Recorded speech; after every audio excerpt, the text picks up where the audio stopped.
और भोपाल के आवासीय इलाकों में कमर्शियल एक्टिविटी और नगर निगम की सीलिंग कार्रवाई के विरोध में व्यापारियों का प्रदर्शन देखा गया। अवधपुरी में व्यापारियों ने दुकानें बंद रखकर रैली निकाली। हाथों में बैनर और पोस्टर लेकर व्यापारियों ने निगम की कार्रवाई का विरोध किया। उनका कहना है कि रक्षाबंधन के मौके पर सीलिंग की कार्रवाई करना बिल्कुल गलत है। प्रदर्शन में महिलाएं और बच्चे भी शामिल हुए। इससे पहले शुक्रवार को बाग सेवनिया में भी व्यापारी प्रदर्शन कर चुके हैं। वहीं शाम को गुलमोहर त्रिलंगा इलाके में रहवासियों की ओर से टॉर्च लाइट रैली निकाली जाएगी।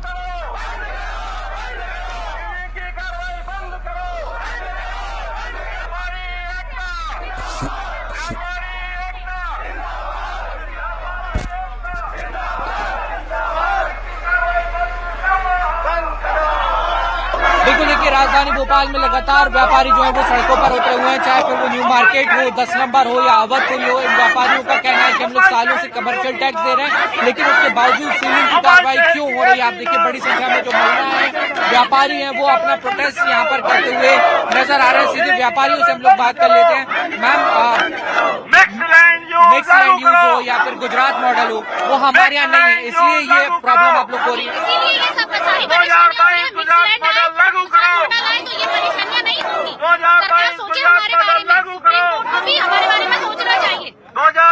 घर परिवार आप लोगों को कैसे अफेक्ट हो रहे हैं सर? अभी बहुत टेंशन में है सभी लोग, क्योंकि हम लोग को दिन में तो कट जाता, रात मुश्किल हो, कैसे चलाएंगे?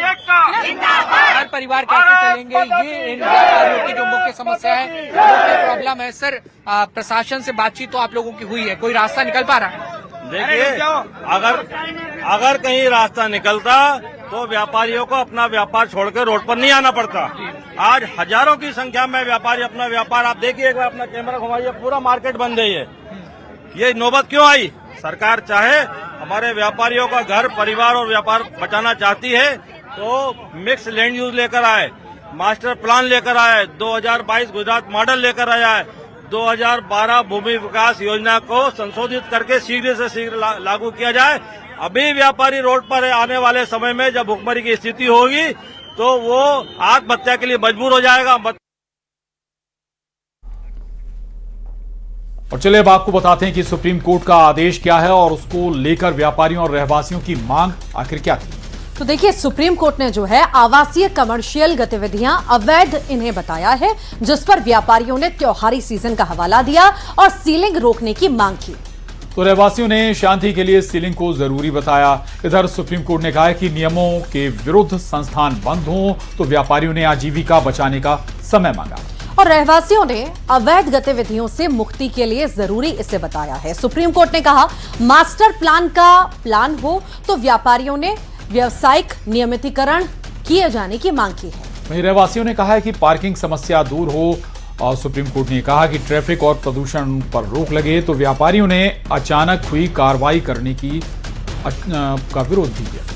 तो रहवासियों ने आवासीय नियम जो है लागू करने की मांग की है। अनाधिकृत निर्माण पर रोक के आदेश सुप्रीम कोर्ट ने दिए हैं तो व्यापारियों ने आपसी बातचीत से समाधान निकालने की बात कही है। इधर रहवासियों की मांग है कि उनको सुरक्षित माहौल मिले। और दिल्ली में बीजेपी मुख्यालय में आज पार्टी की नई राष्ट्रीय टीम की एक अहम बैठक चल रही है।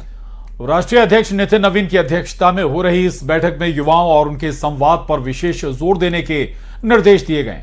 सूत्रों के हवाले से बड़ी खबर यह सामने आई कि युवाओं से सीधे जुड़ने के लिए बीजेपी ने जो है एक विशेष जेनजी कमेटी का गठन किया है, जो देश भर में बड़े स्तर पर युवा से संवाद करेंगे और इसी के चलते युवा संवाद कार्यक्रम चलाएंगे। इसके साथ ही बैठक में कांग्रेस पार्टी के खिलाफ एक निंदा प्रस्ताव भी पारित किया गया है, जिसमें कांग्रेस पर सार्वजनिक मंचों पर अधूरा वंदे मातरम गाने का आरोप लगाया गया। 1937 में पहली बार नेहरू जी के कहने पर वंदे मातरम को विभाजित किया जाता है, उसे तोड़ दिया जाता है, केवल एक हिस्सा ही गाया जाता है।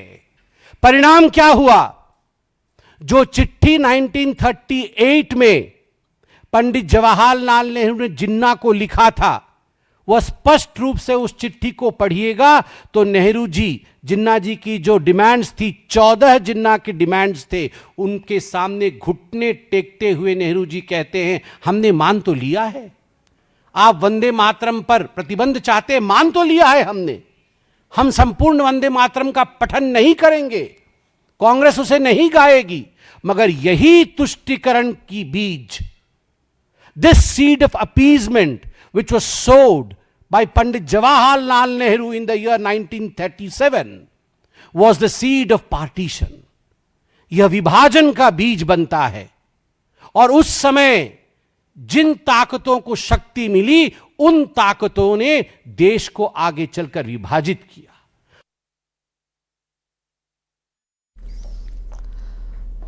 तो वहीं शाम को प्रधानमंत्री नरेंद्र मोदी के भी बीजेपी मुख्यालय पहुंचने और इस नई राष्ट्रीय टीम के पदाधिकारियों के साथ बैठक कर उन्हें संबोधित करने की भी संभावना है।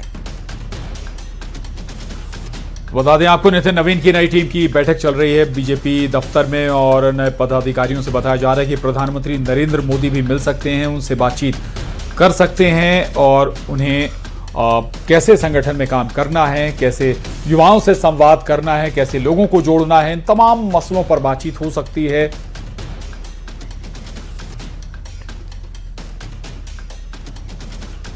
और दिल्ली में बीजेपी मुख्यालय में बीजेपी की नई राष्ट्रीय टीम की बैठक हुई, जहां राष्ट्रीय अध्यक्ष नितिन नवीन नई टीम पदाधिकारियों के साथ बैठक कर रहे हैं और इस बैठक में क्या क्या हुआ है ये भी आपको बताते हैं। तो देखिए, बैठक में जो है युवा संवाद पर जोर देने के निर्देश दिए गए हैं। सूत्रों के हवाले से ये जानकारी है कि युवा संवाद के लिए बीजेपी देश भर में बड़ा कार्यक्रम भी चलाएगी। सूत्रों के हवाले से ये भी बात निकल कर आ रही है कि युवाओं से संवाद के लिए टीमें बनाई जाएंगी और बीजेपी के वरिष्ठ नेताओं की टीमें यहां पर गठित की जाएंगी। और कांग्रेस के खिलाफ बीजेपी का निंदा प्रस्ताव भी इस दौरान आया है। देखिए, कांग्रेस पर अधूरा वंदे मातरम गाने का आरोप जो है बीजेपी लगातार लगा रही है। वहीं बीजेपी पदाधिकारियों की बैठक में यह निंदा प्रस्ताव पारित किया गया।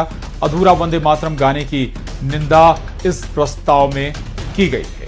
और कांग्रेस ने वंदे मातरम अधूरा गाया, ये भी नितिन नवीन ने इसका भी जिक्र किया। तो ये तमाम वो बड़ी बातें हैं जिनका हम जिक्र कर रहे हैं, जिनका जिक्र जो है इस खास बैठक में चल रहा है।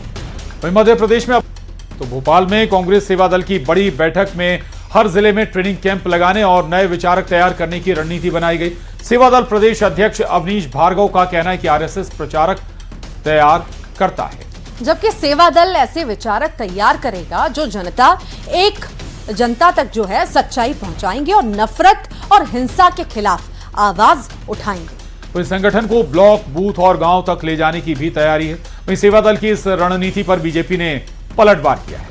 बीजेपी का कहना है कि कांग्रेस और उसके संगठनों की नीति तुष्टीकरण की है, जबकि बीजेपी राष्ट्रवाद की नीति पर काम करती है। बीजेपी ने राष्ट्रगीत के अपमान का मुद्दा उठाते हुए कहा कि कांग्रेस को इसके लिए जनता कभी माफ नहीं करेगी।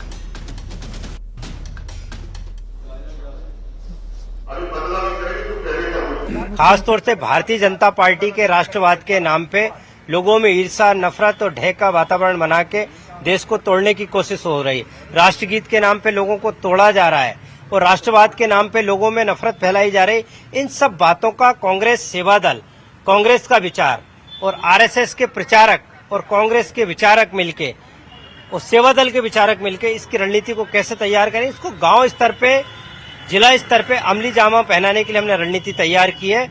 देखिए, कांग्रेस पार्टी और उनके नेताओं को आत्म अवलोकन करना चाहिए। राष्ट्रगीत का विरोध कांग्रेस का नेतृत्व करता है, यहाँ तक कि तुष्टीकरण की राजनीति करने के लिए जिस तरह से स्वतंत्रता दिवस के कार्यक्रम में सोनिया गांधी और कांग्रेस के नेता सार्वजनिक तौर पर विरोध करते हुए दिखे, तो ऐसी नीति कभी देश की जनता पसंद नहीं कर सकती है। भारतीय जनता पार्टी की राष्ट्रवाद की नीति है, गरीब कल्याण की नीति है।